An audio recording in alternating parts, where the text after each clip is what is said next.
क्या आप सेठ अकबर बात कर रहे हैं? जी जी, मैं सेठ अकबर बात कर रहा हूँ। खैरियत? मैं थाना सदर से यूसुफ अली बात कर रहा हूँ। इस वक्त आपकी बेटी आयशा और आपका ड्राइवर इरफान हमारे थाने में मौजूद है। आप जल्दी से तशरीफ ले आएँ।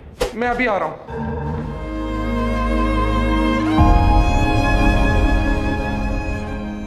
ओ भाई रोके इसे, ड्राइवर है ये मेरा, मुझे अकेले देखकर हरास कर रहा था मुझे और मेरे शोर मचाने पर गाड़ी छोड़कर भाग गया। वो तेरी इतनी हिम्मत तो अकेली लड़की को हरास कर रहा था। तू बेटा चल थाने, तेरी तबीयत साइड करते हैं। नहीं नहीं भाईजान, ऐसा कुछ भी नहीं है। ये सरासर झूठ बोल रही है। बात तो कुछ इस तरह। बात जिस तरह से भी है तुझे थाने चल के बताते हैं। मैडम आप भी हमारे साथ थाने चलें, आपका बयान रिकॉर्ड कराना लाजमी है, तभी इसके खिलाफ कार्रवाई होगी। चल। तो बाबा इस तरह इन्होंने मुझे इरफान से बचाया और यहाँ थाने लेकर आ गए। जनाब आपकी बेटी के बयान के मुताबिक दरखास्त का अंदराज हो चुका है और वो मुजरिम इस वक्त सलाखों के पीछे है। आप बेफिक्र हो जाए, कानून के मुताबिक सजा दी जाएगी। अब आप जा सकते हैं। जी शुक्रिया, मगर मैं उस बेशरम से कुछ कहना जरूर चाहूंगा। जी ठीक है जनाब, कोई इशू नहीं। जवान ले जाओ सेठ साहब को मुजरिम के पास।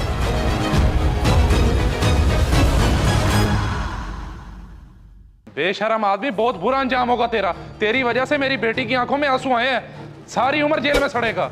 सेठ साहब, बात यूं नहीं है जिस तरह आपको पता चली है, बल्कि हकीकत कुछ और है जो आप नहीं जानते। दिल तो चाह रहा है तेरी जान ले लूं, लेकिन कानून को हाथ में नहीं ले सकता, इसलिए मजबूर हूं। मगर तुझे छोड़ूंगा नहीं।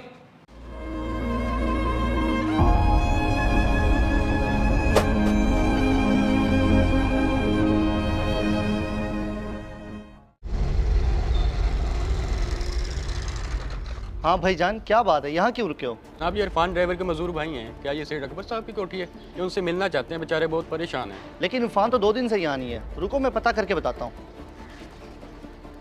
या अल्लाह, मेरा भाई सही सलामत हो। भाईजान आप हौसला रखें, इंशाल्लाह सब बेहतर होगा। सेठ साहब, बाहर एक लड़के के साथ इरफान का भाई आया है और वो आपसे मिलना चाहता है।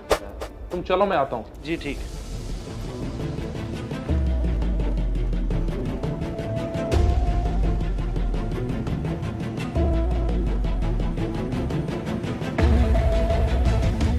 हाँ जी, क्या बात है? क्या करने आए हो आप यहाँ? सेठ साहब, पिछले 2 दिन से मेरा भाई घर वापस नहीं आया।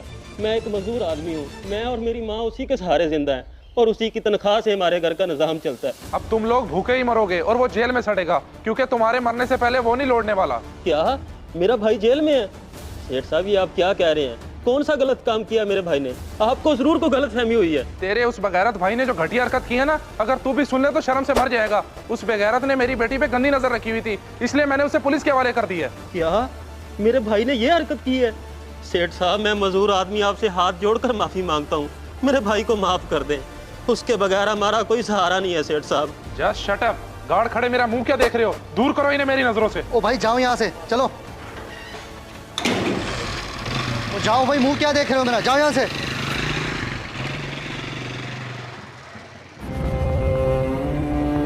बड़े आए थे माफी मांगने वाले। बाबा मैंने आपसे एक बात करनी है। हाँ बेटा, क्या बात करनी है? बोलो, मैं सुन रहा हूँ। दरअसल बाबा वो असल में सारी गलती मेरी ही थी। इरफान का इसमें कोई कसूर नहीं। क्या? ये क्या कह रही हो तुम? मगर उस दिन तो तुमने कुछ और ही कहा था। जी बाबा, मगर वो हकीकत नहीं थी, बल्कि तुम शायद भूल रहे हो कि तुम किससे बात कर रहे हो। लेकिन इस वक्त जल्दी पहुंचने से ज्यादा जरूरी ये है कि हम जिंदा पहुंच जाएं। मुझे अकेले देखकर हरास कर रहा था मुझे और मेरे शोर मचाने पर गाड़ी छोड़कर भाग गया। बात जिस तरह से भी है तुझे थाने चल के बताते हैं। मैडम आप भी हमारे साथ थाने चलें, आपका बयान रिकॉर्ड कराना लाजमी है।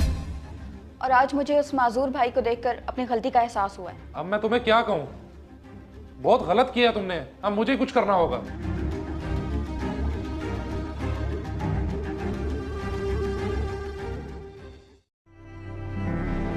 आजा भाई, रिहाई आ गई है तेरी। क्या वाकई मेरी रिहाई? हाँ हाँ चल, तेरा सेठ तुझे खुद लेने आया है।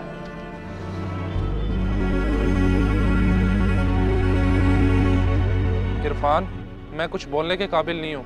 मेरे ये हाथ तुम्हारे आगे जुड़े हैं। तुम सच्चे थे, मुझे माफ कर दो। नहीं नहीं सेठ साहब, आप मेरे आगे हाथ ना जोड़ें। अल्लाह का शुक्र है कि आपको हकीकत पता चल गई, वरना मैं सारी उम्र यहाँ जेल में सड़ता और मेरी माँ और मेरे माजूर भाई का पता नहीं क्या होता। इरफान, ये सब गलत फहमी में हुआ है और आयशा भी इस सब पे बहुत शर्मिंदा है। उसकी तरफ से मैं माफ़ी मांगता हूँ, हमें माफ़ कर दो। सेठ साहब, आप यूँ बार बार हाथ जोड़ के मुझे शर्मिंदा कर रहे हैं। मैं आप लोगों को माफ़ कर चुका हूँ। वैसे यार बहुत बड़े दिल के मालिक हो तुम।